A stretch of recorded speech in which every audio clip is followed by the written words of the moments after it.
তাই কথায় আছে একবার কৃষ্ণ নাম নিয়ে যত পাপ হরে, জীবের কি সাহিত্য আছে তত পাপ করে। তবে ও বাবা, ওই যে দাদা মোবাইল মাস্টার, মাস্টারই জানো না কিন্তু না। তবে অনেকেই প্রশ্ন করে কি বলে, একবার কৃষ্ণ নাম নিলে যত পাপ হয়, জীবের কি সাহিত্য আছে তত পাপ করে। আমি তো কৃষ্ণ নাম দিলাম, আমি গোবিন্দ নাম দিলাম, ও বাবা আমার পাপ কেন ক্ষমা হলো না? ও বাবা, আমরা প্রতিটা মুহূর্তে পাপ করি। কি পাপ করি জানেন? আমার গোবিন্দ বললেন, তুমি মানব হত্যা করো, এত পাপ তোমার হবে না। যদি কারো মনে দুঃখ দিয়ে থাকো, তবে তত পাপ হবে। তাই এ জগতের সর্বশ্রেষ্ঠ জীব মানব। এই মানবতা কি হয়েছে জানেন? আমরা পাপ কি করি?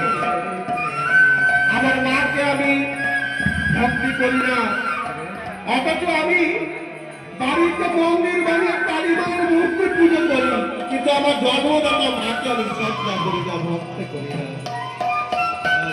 বাবা আস্তে আস্তে আস্তে। তবে সবাই মার জন্য বলে, আমি কীর্তনীয় হয়ে একটা বাবার জন্য বলছি।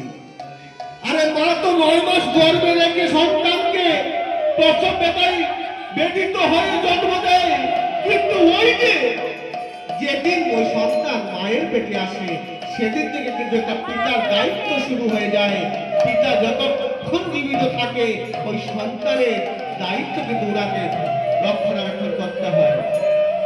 তো তাই বাবার জন্য আমি একটা কথা বলছি, যদি কারোর বাবা থাকে, যদি আপনাদের সম্মুখে একদম সত্যি কথা বলছি, আমার তো বাবা নেই, অনেক কষ্ট হয়, বাবার আদর পেলাম না। বাবা যদি থাকতো, হয়তো বট গাছের মতো একটা ছায়া, স্বচ্ছ ছায়া হিসাবে থাকতো, কিন্তু বাবা যেহেতু নেই, সেই হিসাবে বাবার আদর আমি পাইনি। মা বাবা বড়জ্যেষ্ঠ গুণজ্যেষ্ঠ যারা আছেন, ওদেরকে কখনো কত কথা বলবেন না। কারো মনে যদি আঘাত দেন, তবে আবার গোবিন্দ কিন্তু সেই মহাপাপ কখনো মাফ করেন না।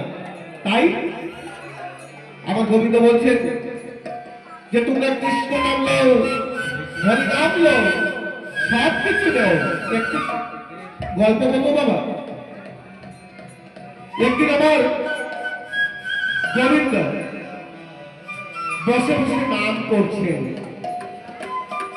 তখন আমাদের নারদ মুনি, আস্তে বাবা আস্তে আস্তে আস্তে আস্তে, নারদ মুনি তো এমনি চটপট, তাই তো 12 বছরের মতো লাগে। তো নারদ মুনি কি করলেন? বলছেন যে দেখি গোবিন্দ কার নাম করে। তো তখন উনি কি করলেন?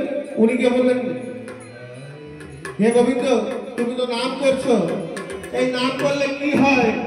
তুমি তোমার নিজের নাম কেন করছো? তখন আমার